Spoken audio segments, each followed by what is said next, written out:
I want to talk to you guys about the DirtDaze Adventure Challenge. This is something that I competed in a couple weeks ago when I was up in New Hampshire for TourTech Dirt Days.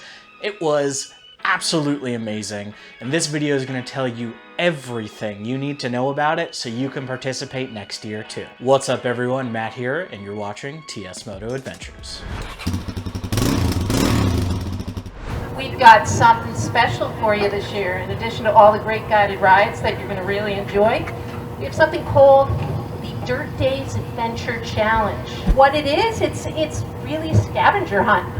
We've picked 48 spots for each of you to find within, let's see, we've got 3 states. We've got Vermont, New Hampshire, and one in Massachusetts, should you dare go that far. So if you want to join, tomorrow morning we're going to give out the packets. There are 25 spots. So anybody interested, this is the first time we're doing this and we'd like to expand it. So we're counting on all of you who might be interested to join and give us your feedback. Let us know how you like it. The DirtDaze Adventure Challenge was essentially a scavenger hunt where you had to find 48 locations scattered across 3 states and nearly 9,500 square miles. You had 3 days to do this if you started on Thursday.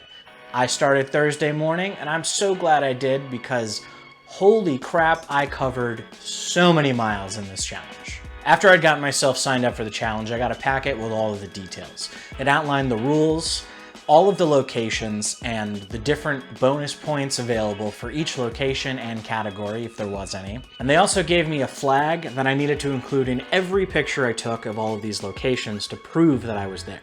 Now, once I got all that information, I went back to my trailer and I did the one thing that I love doing the most, some route planning. I ended up forgetting my Garmin Zumo XT at home, so I had to use one of the various mobile apps available for navigation. So I opened up a few different ones, and the majority of them were giving me trouble just because the area has really limited cell coverage, until I opened the Scenic app. The Scenic app, for those of you that don't know, is a really amazing application for iOS and soon Android that includes a plethora of tools for motorcycle navigation and route planning. It's a really solid app, and you can offline all kinds of different areas to help make navigation easier in low service environments. I found the app about a year ago when I was looking for new apps to give me a random trip navigation, just so I could do random loops and things like that, and I quickly realized that I could use it for amazing route planning, and I can do it all on my phone or my iPad. And that's actually what I ended up doing for this. I broke up my iPad, I grabbed all of the locations, I dropped them into the Scenic app as waypoints, and then what I was able to do was view all of those waypoints in the trip planner and then pick navigation routes to each waypoint. So I ended up building loops for all 3 days. The first loop that I did hit 15 waypoints and spanned 234 miles across northern Vermont. The second route that I planned hit 13 waypoints and spanned 287 miles across the southern portion of Vermont. And my third route hit 13 more waypoints spanning 233 miles across the state of New Hampshire. Overall, all 3 of these routes were really cool. There was a lot of really interesting roads that I hit. The Scenic app itself didn't keep me off of dirt. In fact, I ended up on some class 4 and class 6 roads across these states, and it was so cool every time I ended up on one. I didn't expect it, I didn't see it coming, and before I knew it, I was on a road that looked more like a trail. For those of you that don't know, class 4 and class 6 roads in Vermont and New Hampshire happen to be fully unmaintained. So some of these can be just some gnarly dirt roads, and other ones honestly look like single track sometimes. Some of the stuff that I've hit, you wouldn't think was a road. You'd think it was just some trail that you're on. But nope, it's got a name. It used to be a road. It's technically still a road. It's just not passable by most normal vehicles. So in total, I ended up hitting 39 out of 48 waypoints. Actually, technically I hit 38. One of them in particular, Mount Washington, happened to be closed for a cycling event when I showed up on Saturday morning. So unfortunately, the auto road for Mount Washington is closed until 1:30 because they have a cycling event going on. that sucks. So I guess I don't get to go up there today, and I guess I don't get the points out of it, unfortunately, but it is what it is. I was really bummed about that because I was excited to ride to the top of Mount Washington and get pictures up there, because you actually had to go all the way to the top to get a picture of that waypoint. But unfortunately, it was closed and it wasn't going to be open until much later in the afternoon, and I was already going to be back at base camp because I had to be back for scoring by then. So I'm a little sad about that one, but it just means I need to go back to New Hampshire so I can ride to the top of Mount Washington on my bike. In total, I hit 39 of the locations though, across 3 days and 737 miles on a DRZ 400S. But anyway, check out this montage of all of the waypoints that I hit.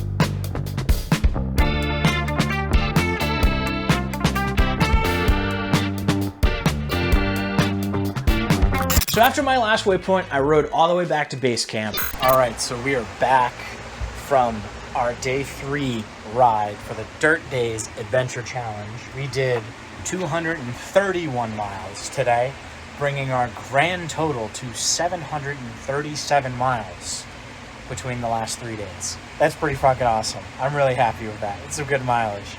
We passed 6,000 miles on the DRZ, which is even better.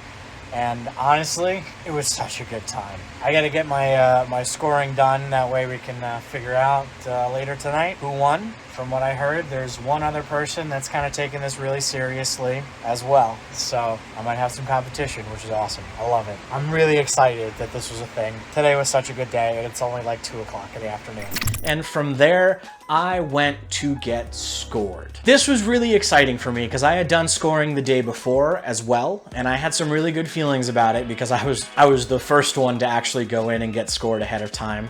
One of the things that they wanted you to do was try to come in every day to get scored. That way it made it easier on the last day to deal with everything, which makes sense. The first day I ended up missing that time frame entirely. I got back a little bit afterwards just because of the riding I was doing. The second day, however, I went in and got all of my waypoints scored just to make sure that I would be good. And then when I got back, with a few hours to spare I might add, on Saturday, I went and got everything scored. All right, so I just got my final scoring done.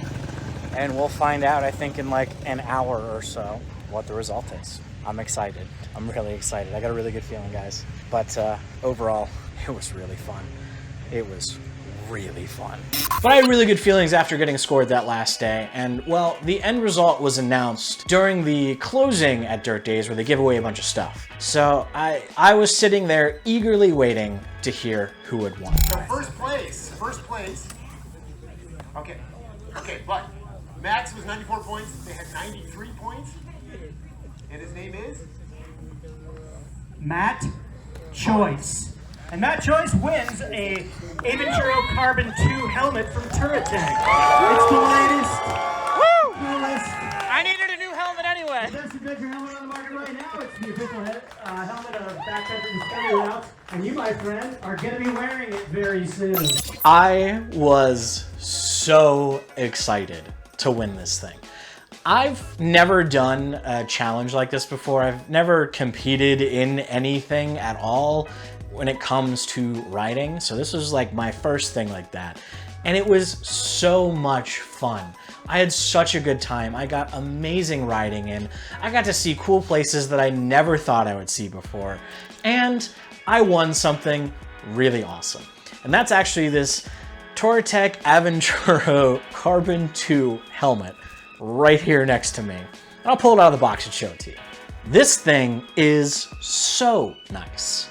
I'm very excited to get this set up and start riding with this helmet.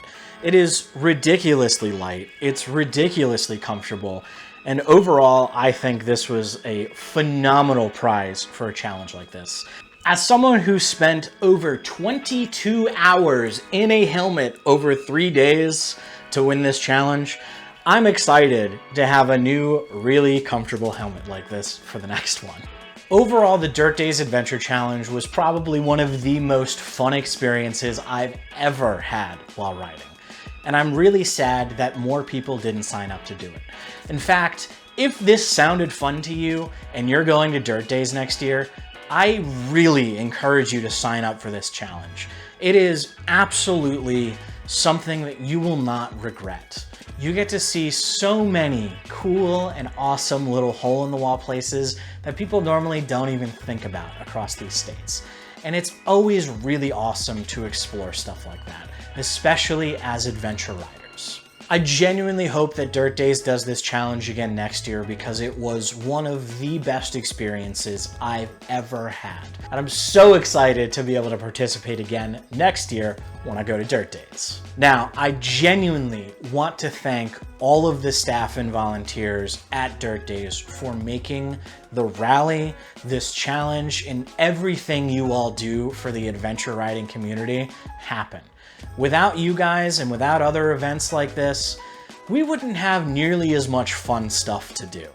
Now, granted, yeah, great, we could go out and ride BDRs and we can go do our own route planning and stuff like that, but it's so much more fun to go to an event and see hundreds of other people there into the same thing that you are and who have amazing stories to share. And that's one thing I love about rallies, and one thing I love about DirtDaze. Everyone is so friendly, and it's just an all-around amazing experience. So thank you so much to all of you that make the event happen, because without you, I and many other riders wouldn't be having nearly as much fun as we could be.